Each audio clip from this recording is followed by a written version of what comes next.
Hello, and welcome to another episode of eDiscovery Chicks, the podcast about all things eDiscovery and legal tech, hosted by at least one gal who ate way too much Mexican food for lunch today and is trying to stave off a food coma. Anyways, we're your hosts. That is Bree. And that's Angie. And we have a special guest today. Judge Garrison is with us, and we will be introducing her here in a moment. Before we do, I'll fill you in on today's topic. We're continuing along the long and winding road of the EDRM model.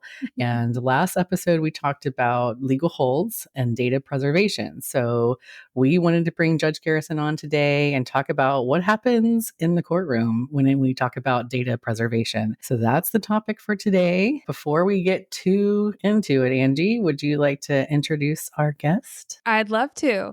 We're very lucky to have Judge Tanya Garrison today. Judge Garrison was elected to the bench in the District Court of Harris County, Texas in 2018. And in 2021, she was named the Trial Judge of the Year by the Texas Association of Civil, Trial, and Appellate Specialists. As a judge, she presides over civil cases, that is, the ones about money, not jail time. And before ascending to the bench, she was a civil litigator.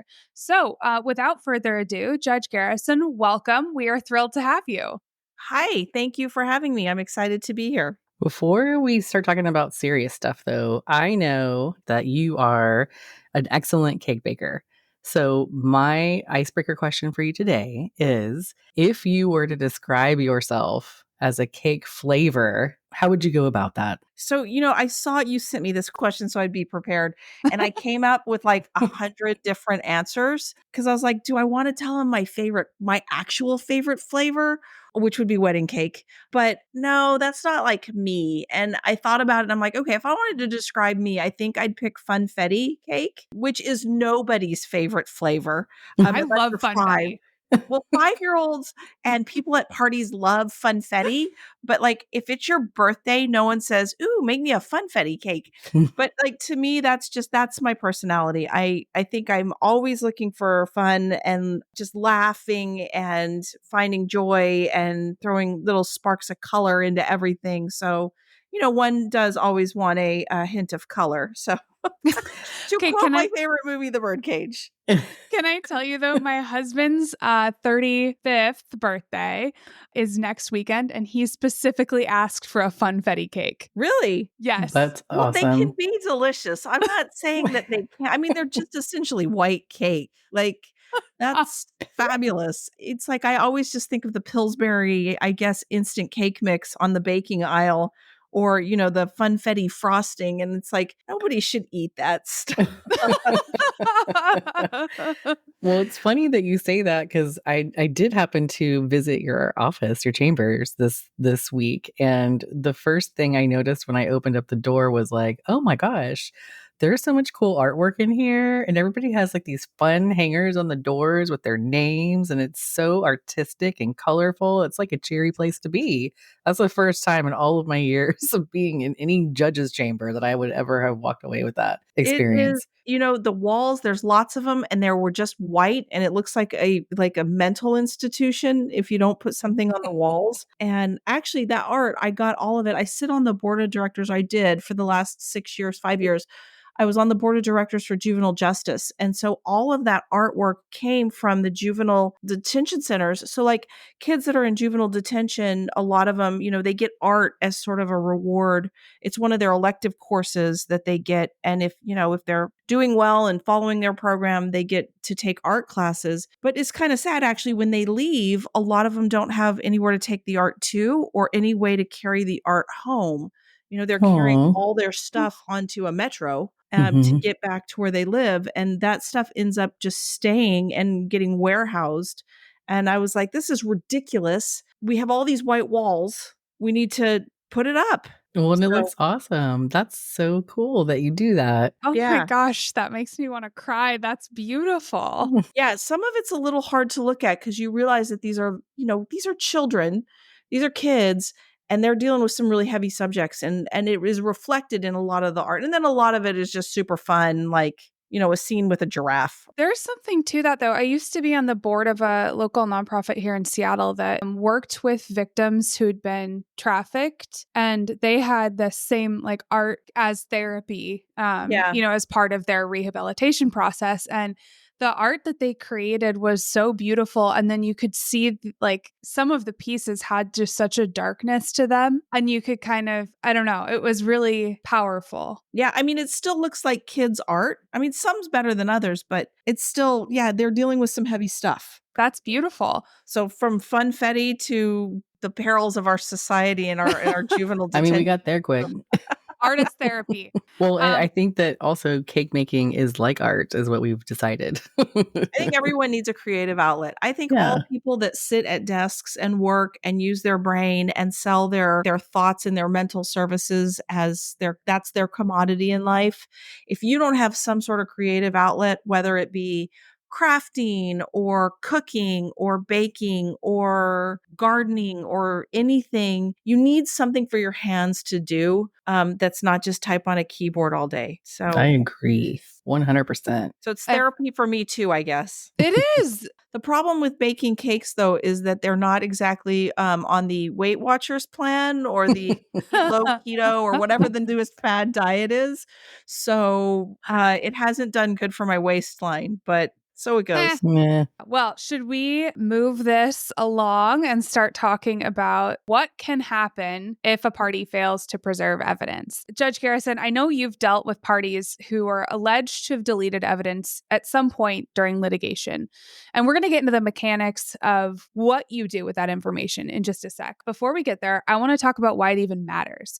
What happens if a party deletes evidence or is alleged to have deleted evidence? What are the potential consequences? Well, so that's a big question. I mean, the reality of it is that evidence is getting deleted all the time. You have to really kind of consider the mindset of the person who's retaining that evidence. What courts are looking at, what we're really trying to figure out is it deleted as part of a SOP, standard operating procedure, like every 30 days emails get deleted or video gets deleted, or every 3 months or 6 months or whatever the retention policy is at any given company, versus the guy who deletes the video of the person who slips and falls at the grocery store because, yep, it looked bad. So there's like this intentional mental component of it. And actually both of them have really pretty big consequences. Either once you're in litigation and parties start engaging in the discovery process, then you got to get to the heart of the matter. And that's what the party's goal is, and that's what the court's goal is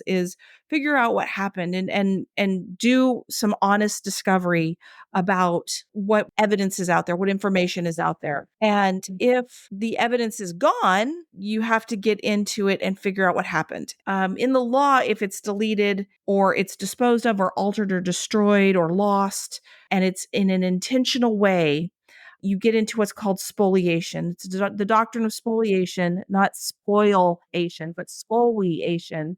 It doesn't spoil like it does in your freezer, but or refrigerator. It's where you've lost the evidence, or it's been altered, destroyed, or deleted. And if a court finds that that is intentional, then there can be a host of significant sanctions that go along with that conduct, and it can significantly impact the results of the litigation that the parties are in. I hope that answered your question. No, it did. And like you said, it was a big question. So It is. I am curious, what are some of those potentially like significant consequences that you mentioned? Yeah, so we're kind of forwarding to the end, right? There's a whole lot of steps before you get there. But a sanction could be anything from a monetary sanction.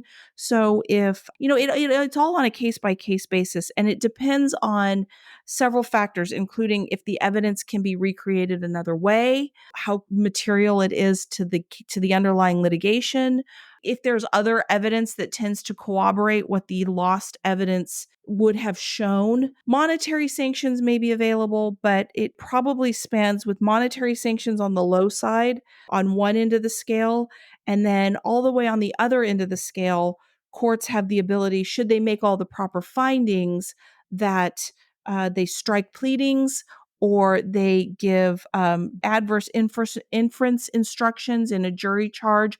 So the jury charge might say, take a slip and fall where some video has been deleted. One of the elements the plaintiff usually has to prove is that the condition of the property created an adversely dangerous condition and that the defendant knew about it. And so the jury instruction may say, because the video has been deleted, you are to presume it was dangerous and the defendant did know about it. One quick just aside there. So for those of our listeners who may not know, a slip and fall is a type of tort case. It's a personal injury case where someone literally slips and falls or has some sort of other accident like that. And then a lawsuit stems from that. And so I just wanted to plug that really quick before asking you this, which is, would it be fair to say that like if someone unintentionally deletes evidence that's like not really material to the case, kind of an aside, that is less likely to warrant those more severe sanctions than somebody who intentionally deletes something that is incredibly material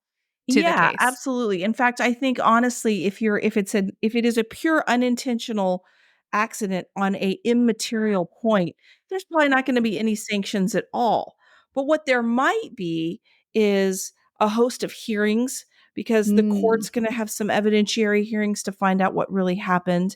There's going to be some discovery about the discovery. So there's Everyone's favorite. yeah, I mean, there's going to be where you're going to be taking the deposition of that person that retains the documents, the IT specialist inside the company or inside your client. I mean, there might be Mhm. depositions. Those people might have to show up for hearings. You're going to have legal fees associated with all of this. I mean, and then, if the party that thinks that party A says you did this intentionally and party B says, no, it was just a mistake. If party A loses, they may file a mandamus. It could go up to the appellate court. I mean, you could rack up some serious legal fees dealing with these kinds of issues. And then the flip, that's not the flip side, but like taking it one step further, even if party B wins, no sanctions are awarded, right? I mean, we live in a modern world. Jurors are not naive to the existence of electronic information and electronic data. And so you go to try your case now and this evidence is missing. Let's say it's an email that contains some crucial information. You weren't sanctioned because you lost it, but somehow it gets insinuated or it slips out, or the jury just through use of their own imagination is like, well, where is that email?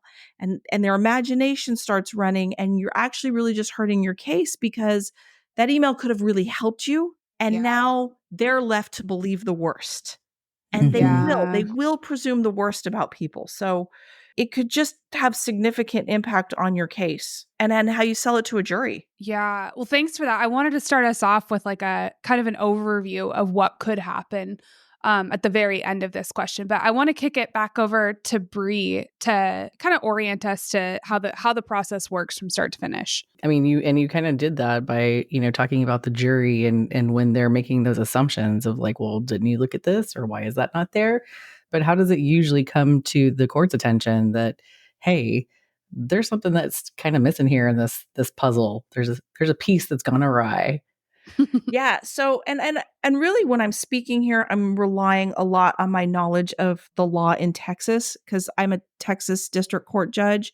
But a lot of the Texas law stems from federal law. It's really similar in respects to these questions. I mean, there's minor differences, but overall the big picture is kind of the same thing. But what happens is you start a case, a lawsuit gets filed, and then the next thing after the defendant answers is the parties go into a period of discovery, right? You know that. Party sends a request and says, I want all of the emails. Again, I'm making this up. All of the emails relating to a certain business transaction between the parties from 2018 to 2024. They don't exist because the party has deleted them, has a document retention policy, or just doesn't have them, or going and archiving them and finding them is just going to cost a ton of money and they don't want to do it. Mhm. Well, they're under an obligation to respond back to the requesting party that lays that all out. And under Texas law, if you can't produce the document, you have to tell the other side why. So you're going to give an explanation as to why, and the lawyer's going to write whatever the client's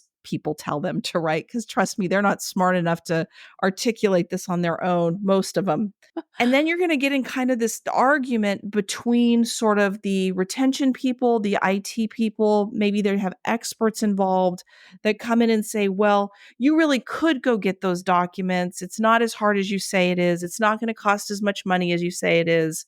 So it's not like that you find the mysterious smoking gun. I mean, maybe you do that, but the other side is required to tell you if they don't have the documents. And then the party who requested it, who's now been denied, let's just say the production of documents, will go to the court. And so the court then has to kind of get to the bottom of what happened here. Mhm. Can it be retrieved? Is it overly burdensome? Is it going to cost too much? How can we make this? How can we streamline the process? And so there's going to be a hearing. The court's going to conduct a hearing to make these determinations. And they might just rely on like affidavits from the parties, but they might also want, I mean, if it was me, I would want live testimony, because I need to have things like this explained to me. And so I will be like, bring down your people, and we're all going to sit in a room and talk about it and figure out what we can do, if anything. And if it ends up being that there's nothing, this stuff's gone, then the requesting party has to decide how hard they want to push it. Like if you're asking for a 6-year-old document and their retention policy is that they delete all emails after 2 years, it's probably not going to result in anything. So how Yeah. hard do you really want to chase this? On the other hand, yeah, that's great, but they've managed to produce all these other emails that really help them from 2 years ago. I have some questions now for you. Right. So it just depends. Before it actually gets to that hearing, what are the parties able to do, and how far can they go if they suspect, hey, I think that you're leaving something out. I smell something foul.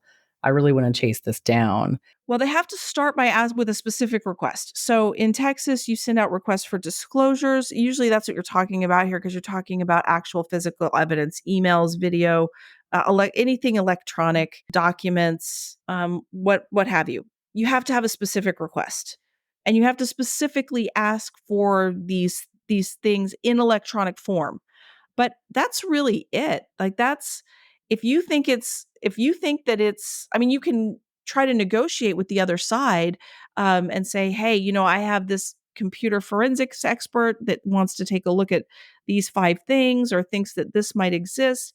And the other party can say yes or no before it gets to the court. I mean, I always encourage people to try to work it out on their own before I have to get involved. But really, the next step is go to the court, because I have to make certain fact findings so that parties can kind of go to the next step. I mean, the next step may be things like turning over hard drives, turning over computers, turning over your phone, turning over other devices that you may be using. And the courts are very, very strict in that, and the law is very strict that you're not supposed to just order people to turn their stuff over, right? There's this it goes back for some time now, but like theory in the law that you can't let the other side just go rummage through your file cabinets looking for stuff. That's considered an impermissible fishing expedition.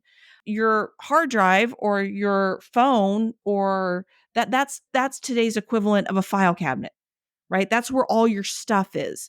And let's say you want to get to text messages. Let's say it's an employment case and you want to get to text messages that were sent between 2 people. I have to make certain findings in order to get a phone turned over. Yeah, so that's actually, I wanted to ask you about that. So at an evidentiary hearing where you're going to be making those determinations and making those rulings, what are you looking for? What are things that in your mind are going to justify that ordering a party to turn over a cell phone or other similar things like that? First, you're looking for, can it actually work?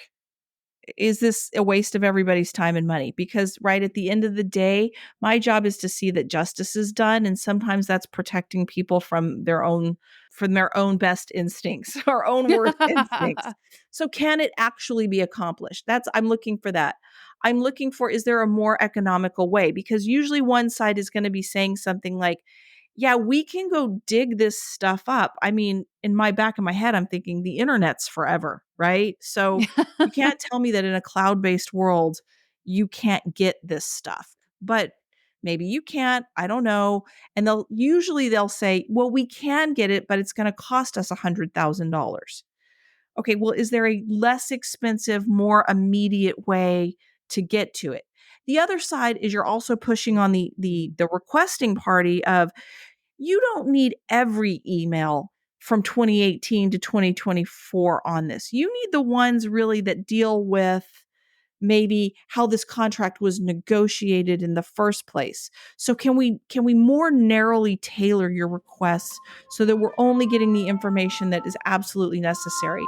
And then a lot of times it's the computer people. So the forensic experts, the IT people that just need to get in a room and talk to one another. You all know tricks of the trade and gadgets and programs, and you know this stuff way better than me. And sometimes, right, we've all played the telephone game in kindergarten where you whisper something into your neighbor's ear and then you hear what the message is at the end after 10 people. So imagine an IT person saying, "Well, I know we can get their emails from this device or this program." That message then goes to a lawyer who then has to put it into a request to send it to another lawyer who then sends that request to another computer expert or IT person who has now gotten a totally different message than where it started. Cut the lawyers out and let the computer people see if they can't figure a more economical solution out. Sometimes you can, and sometimes you can't. Yeah, and I think that's super important to just note for our eDiscovery people out there, because in a corporation, there's always this battle, or at least in my experience, there's always been a battle between legal and IT, and it's kind of like Oklahoma. Can the farmer and who is it? The farmer and the cowboys, can they be friends? And somehow they just can't ever seem to be on the same page. And IT is super excited to hand that all over to legal so they can go deal with the judge and all the legal schmiegel mumble jumbo in the courtroom, and they're out of it. But that's not really the way that the real world works. I mean, oftentimes IT personnel can be called into the courtroom and questioned in the same way that a paralegal or an attorney or anybody else in the legal department at a company could be involved as well. So I think that that's great that you touched on that, Judge, and it's good for our listeners to understand too that it's really a joint ownership process, and that Yeah, be careful what you do, because you could always have to be in a courtroom justifying it. I would say don't be scared of that. Like, I mean, Yeah. it's intimidating. The courtroom is a very intimidating place for people who don't go there regularly. I mean, it's not for me, but I'm there every day. You have to show up and testify. I promise you, you're not going to get a good night's sleep the night before. And you're going to have a legal team with you that's going to hopefully hold your hand through the process and tell you what to expect. And at the end of the day, if you tell the truth and you answer the questions as honestly as you can, you will not get in any trouble. Usually, especially in these kinds of discovery disputes, I'm just looking for an explanation that I can understand and a solution. Nobody's getting in trouble at this early stage. I'm not throwing the book at at one party or the other. There's something we need to accomplish, and that is the production of evidence. We need to accomplish this, and I want to make it cost effective for the parties. And so we have to have a happy in between meet, where I'm not ordering one party to turn over too much or do too much or spend too much. And at the same time, I'm still preserving the requesting party's right to get the information to build their case on. So I'm going to take us on a bit of a left turn here, because you mentioned something earlier that I want to dig into a little bit more. And part of that is figuring out what the party's mindset was when this evidence was deleted. And so can you tell me a little bit about the things that you look for to figure out what a party's mindset was? How do you make that credibility determination? What evidence is going to stick out to you? Well, the first thing is I'm a real person that lives in the real world, and my BS detector's pretty good. So, but it's not just me. Most juries are that way too. Like don't kid a kidder. Okay. So I'm going to listen to the story. I'm going to find out what happened. I'm going to see, does it make sense? And in Texas anyway, so when you're looking to see if there was like an intentional spoliation, another thing you're also looking for is something called willful blindness. Willful blindness means when somebody basically, like, you think of is it the ostrich that sticks their head in the sand? Yes. And Yes. is just like, just don't show me. I don't want to know. And part of this too is they have to be on notice that a lawsuit's coming. Okay. So let's say there's a plant explosion, a refinery explodes. Okay. And it's at XYZ Gas Corporation's refinery. They know that a lawsuit is probably coming at that point. Okay. So litigation holds go out, electronic freezes, all that stuff happens. And so is there somebody out there that's just, bebopping around and going, do, oh, I forgot. And they're the ostrich with their head in the ground. That can be intentional conduct. Okay. Maybe they didn't even know that a lawsuit was coming. And so then it's different, right? It's a different analysis at that point. Sometimes it's, there's always going to be someone that testifies in a company. One party's going to go find the disgruntled ex-employees who are sometimes going to have a different story than the people that still work there. This kid fell and got hurt, and the grocery store immediately got rid of all of the rugs that they tripped over. Or somebody fell down the stairs at an apartment complex, and lo and behold, the guy's out there the next day fixing everything. Well, where's the photographs? Where's the video? Where's so you're really, it's just a lot of times you're going on your gut, you're going on corroborating evidence. There is a significant body of case law out there that talks about, so like retention policies are kind of the biggest thing. These companies will create retention policies that say, yeah, we automatically delete everything after 3 months. Well, is that for real? I mean, it used to be for real back in the day when you had to keep information on like CDs or video on like VHS cassettes. You can't just keep warehouse stores, storage facilities filled of tapes and CDs. But we don't live in that world anymore. When a retention policy is based upon that kind of antiquated thinking, I'm left to wonder, is this just plausible deniability? Is this your way to get rid of stuff that you figure 3 months is enough time for me to look at it to see if anything good is in it, but then I can get rid of it if it's bad and I didn't do anything wrong. So it's just, you're looking at the evidence that the parties present.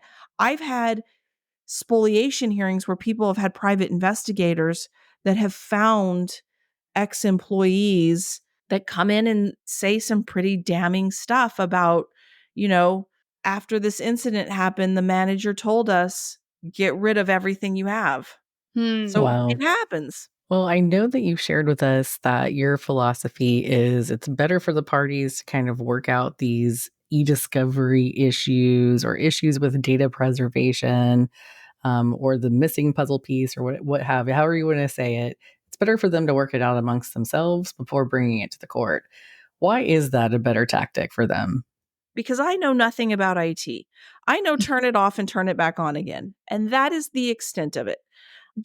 I can probably use some of the verbiage or the cool lingo that you guys have. I could probably fake that for a little bit, but Throw an acronym in there. honestly, It's not that cool. well, but I don't know what it really means or how it really works. And if I have to craft up an order and I have to tell you how to do something or what the outer boundary of what you have to do is, and I'm using the language wrong, it's going to be confusing. Sometimes it'll be too much. Sometimes it won't get you what you really need. You also don't want me doing your accounting or building your house or putting together computer code. That's not my skill set. And so you're taking a highly technical process and you're giving it to the person who, and I'm a pretty smart person, but like the old joke is I went to law school because I was bad at math. Why would you give it to me to figure it out? And so if you can work it out yourself, it's first off, it's way more cost effective. It's going to be way more time efficient because you're actually going to get what you need, it's probably going to turn up with a better result. So, I tell lawyers all the time, look, my job is to make decisions. I will do it if you want me to, but don't complain about what you get. Mm-hmm. Right. And I'm going to try my best to do a good job. But I think actually there was a Supreme Court argument recently, and it was on social media and some social media issues. And I think it was Elena Kagan that said, we are the 9 Yes. worst experts on social media, or something to that effect. Think Yeah. about that. We have social media and all that implies, which is a ton of just, it can go in so many directions. And the people making the decisions about it are Elena Kagan, Clarence Thomas, Samuel Alito, and John Roberts. I mean, just to name a few. Not exactly the hippest kids on the block. So, I mean, very With all due smart, respect, amazing there's no people. spring chickens. I'm guessing that maybe they have a Facebook page. I don't even know about that. Yeah. I mean, much less, have an Instagram account. Or judges are the wrong people to make highly specialized decisions like this. It's our job. We will do it. We will try our best. We hope we get it right. I think more often than not, we get the big picture right, but the intricacies of how to actually get something done is very difficult. I can't help but sympathize with you. I spend so much time with our IT and engineering folks trying to hammer out how to get, data from point A to point B. And I couldn't even count. I've spent probably 50 hours in meetings with them over the last 6 months, and I still am like, I don't get it. This makes no sense to me. Yeah, It's hard. it's hard. That's why they went to a very highly competitive school and got a highly specialized diploma with significant training. I mean, and you don't just turn that over to me. No. I mean, same way, like, I wouldn't want an IT professional doing my lawyering. Correct. Yeah. Exactly. And Exactly. If you need to cross-examine a witness, your IT guy is the worst person to put that cross-examination together.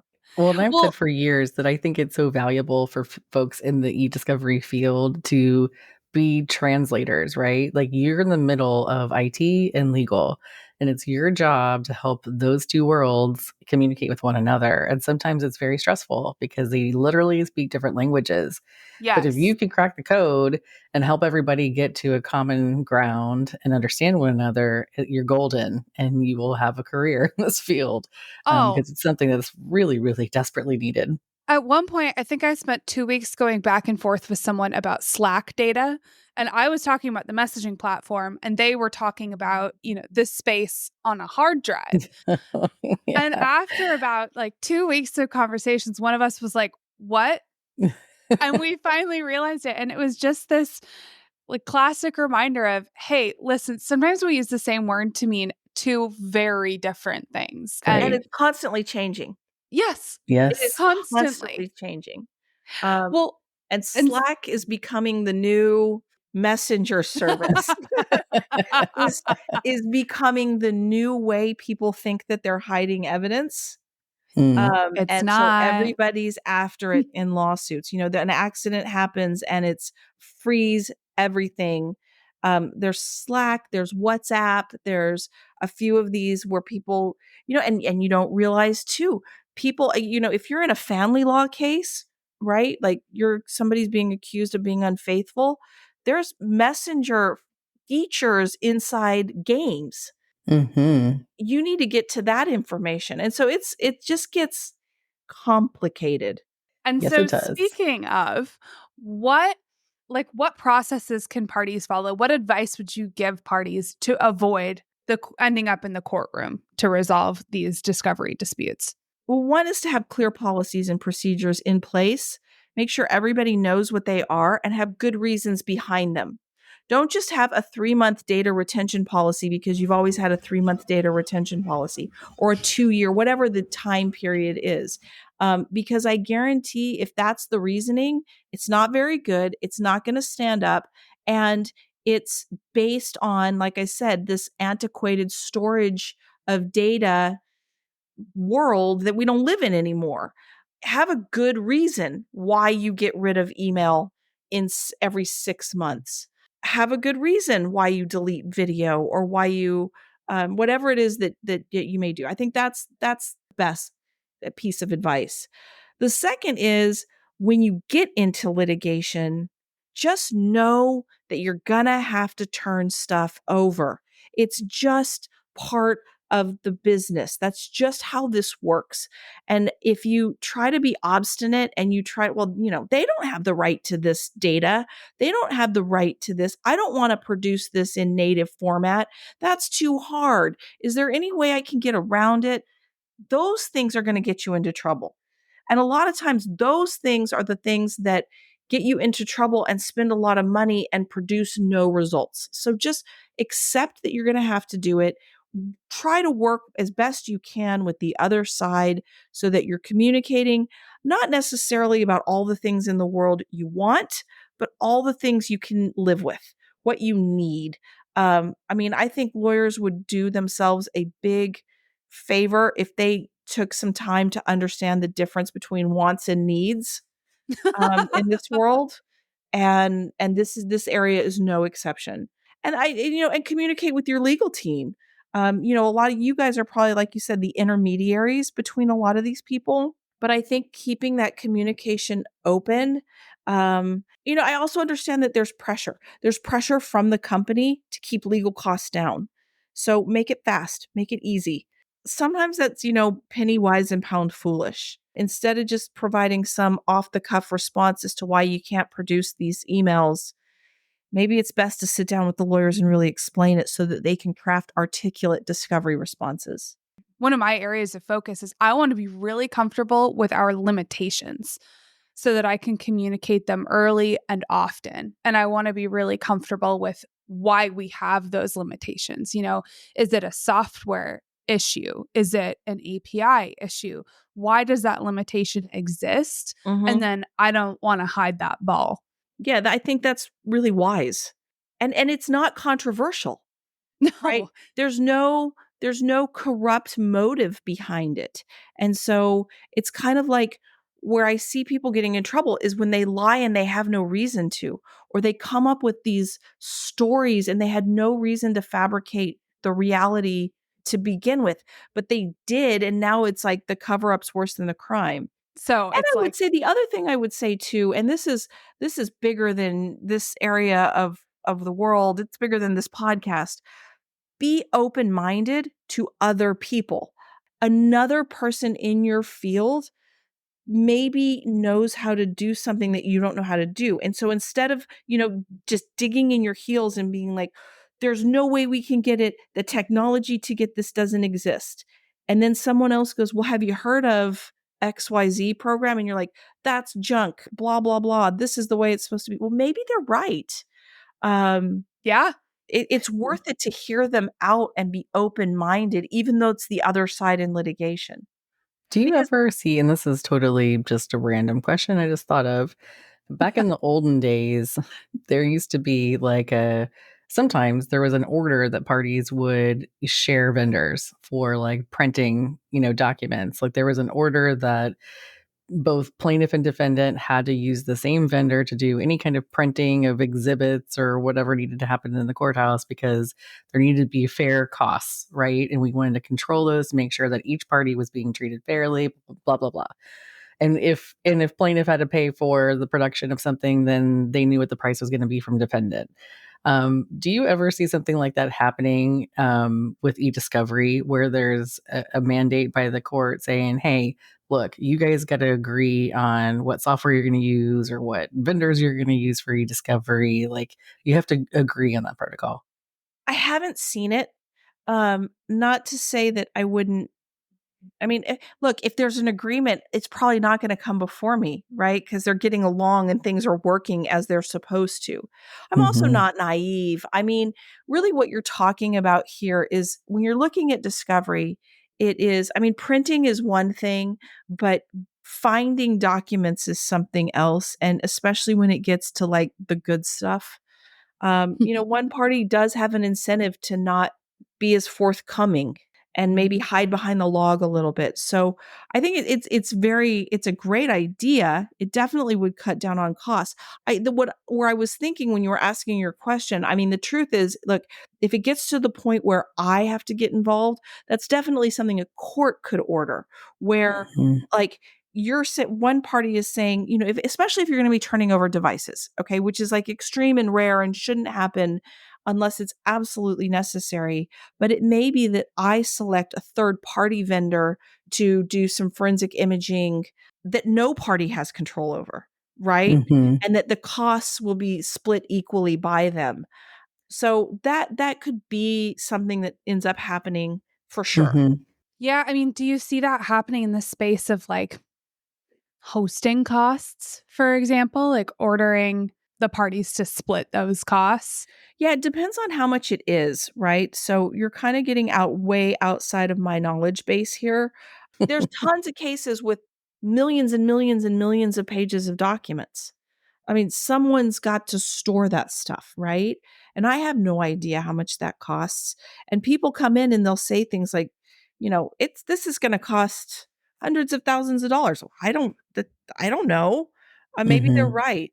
Um, the thing about costs is it usually is the requesting party's responsibility to incur that cost out at the onset. But then if they're successful in the litigation, there's usually a cost shifting mechanism where the other party may become responsible for those costs. Same thing though with like depositions or printing Mhm. costs, Right. filing fees or anything like that. So one thing I'm curious about at evidentiary hearings for these issues, will you ever hear testimony from experts? And if so, what kinds of experts would you expect to see in some of these? Yeah, so I would expect to see the answer is yes. I have had several of these hearings where people have come in. You see the IT people. Usually Hmm. there's some sort of IT manager at the company, depends on how big it is.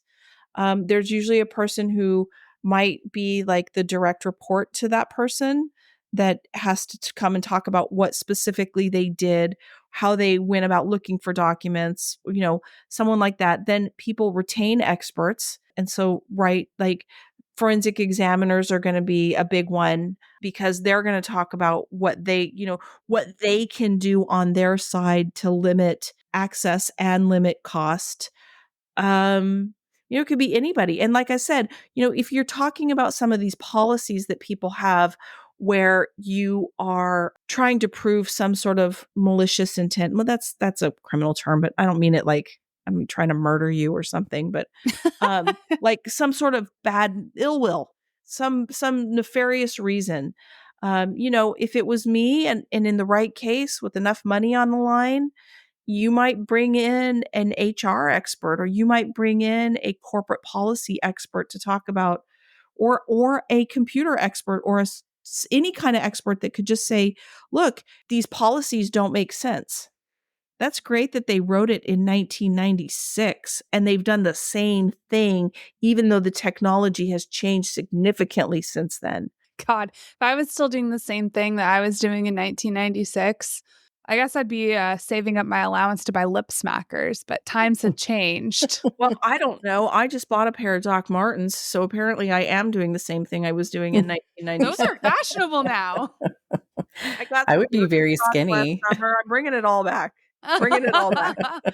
Well, okay. I don't think I have anything else. Bree, do you have any other questions? Yeah, I mean, we've talked a lot about, data preservation and, some party disputes and things like that. And of course, that all has to do with eDiscovery as we see it today. But where do you see all of these different issues that kind of involve eDiscovery and forensics and data preservation? Where do you see this in the next 5 to 10 years? Like, where do you see the most major changes in our industry? I think the biggest changes specifically in your industry are going to have to be with some policies that companies have, because I don't I mean, we joked that they haven't changed since 1996, but they seriously haven't changed since 1996. I guarantee you that most grocery stores out there have the exact same policy in place regarding preservation of video that they have had since the days of VHS tapes. I'm almost positive of it. I mean, I shouldn't say I know that for sure, but that doesn't make any sense when you have digital recording devices and like I said, cloud-based storage. So it Mhm. doesn't. I think that is a area that is ripe for exploration by good lawyers. The area that really is going to be okay, so messaging systems, messaging apps, messaging, all of that, that's going to be, there's just landmines in there galore, because it's hard to capture and people use it way too freely. And so Mhm. that's where the good stuff is. Let's be real. That's It's where true. people say the things they shouldn't be saying and do the things they shouldn't be doing. Yeah, WhatsApp is the new dark back alley. So that's one thing. The other thing I think is going to be social media. How do you get access to people's social media accounts? What access are you allowed to get to, um, in order to see what people are kind of, again, doing in the back alleys where they think no one's looking? A quick follow up on your point about messaging platforms. What do you think is going to happen to companies? Because I know there are, for at least like Slack and Teams, there are different tiers of it. And those tiers come with different price tags and different preservation and collection abilities. So, Mhm. what do you think will happen to the companies who insist on maintaining those free or lower tier versions of those software platforms, so that they don't have to spend the money that would enable them to collect relevant data if they'd shelled out for the more expensive version? Well, yeah, I mean, it's a double-edged sword, right? So, first off, you're not going to have it preserved. So, you can't show what really happened. And what really happened may benefit the company. Let's say somebody is accused of sexual harassment at work.